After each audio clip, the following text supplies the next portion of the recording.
Assalamualaikum warahmatullahi wabarakatuh. Perkenalkan, saya Nadia Syifa Nurfalah dari kelas PAI 2 B2.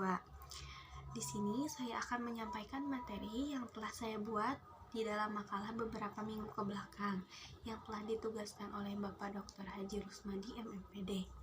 Nah, materi yang akan saya sampaikan yaitu yang pertama, pengertian PLSBT, yang kedua, manusia sebagai makhluk sosial, dan yang ketiga, manusia sebagai makhluk budaya, yang terakhir, makna teknologi bagi manusia. PLSBT adalah singkatan dari Pendidikan Lingkungan Sosial, Budaya, dan Teknologi.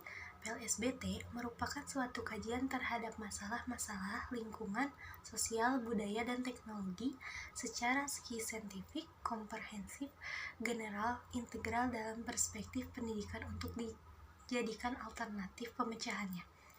PLSBT bukan suatu disiplin ilmu karena PLSBT terdiri dari beberapa ilmu.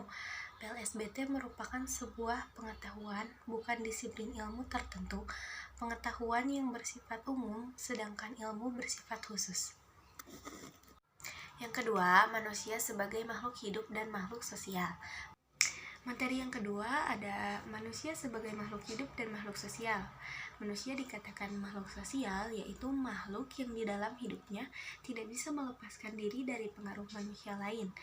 Juga dikarenakan pada diri manusia ada dorongan untuk berhubungan atau berinteraksi dengan orang lain. Ada kebutuhan sosial untuk hidup berkelompok dengan orang lain. Seringkali didasari oleh kesamaan ciri atau kepentingan masing-masing. Misalnya, orang kaya cenderung berteman dengan orang kaya. Orang yang berprofesi sebagai artis cenderung mencari teman sesama artis. Manusia sebagai makhluk sosial, artinya manusia membutuhkan orang lain dan lingkungan sosialnya sebagai sarana untuk bersosialisasi. Bersosialisasi di sini berarti membutuhkan lingkungan sosial sebagai salah satu habitatnya. Maksudnya, tiap manusia saling membutuhkan satu sama lainnya untuk bersosialisasi dan berinteraksi. Manusia pun berlaku sebagai makhluk sosial yang saling berhubungan dan keterkaitannya dengan lingkungan dan tempat tinggalnya. Manusia bertindak sosial dengan cara memanfaatkan alam dan lingkungan untuk menyempurnakan serta meningkatkan kesejahteraan hidupnya demi kelangsungan hidup sejenisnya. Namun, potensi yang ada di dalam diri manusia itu hanya mungkin berkembang bila ia hidup dan belajar di tengah-tengah manusia.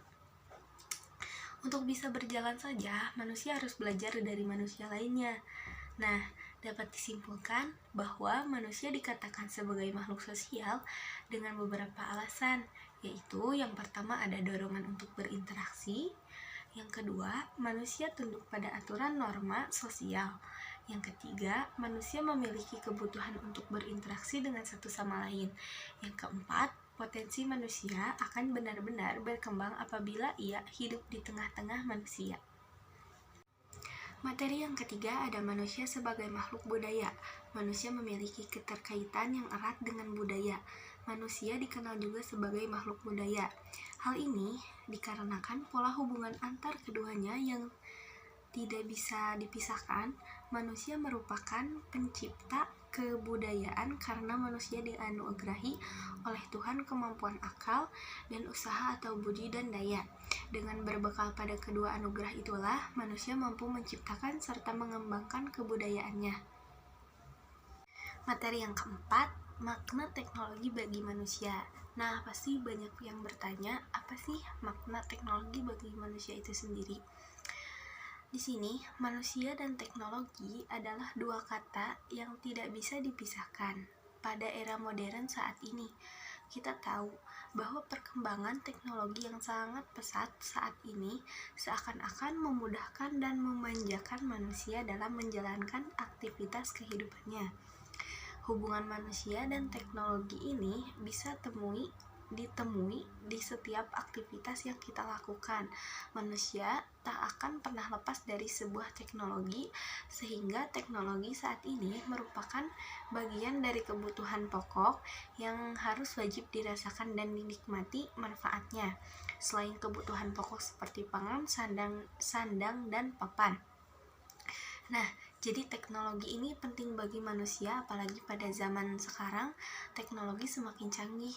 Contohnya, kita dapat mengirimkan pesan ke luar kota ataupun negara hanya menggunakan HP atau aplikasi chat seperti WhatsApp atau Telegram.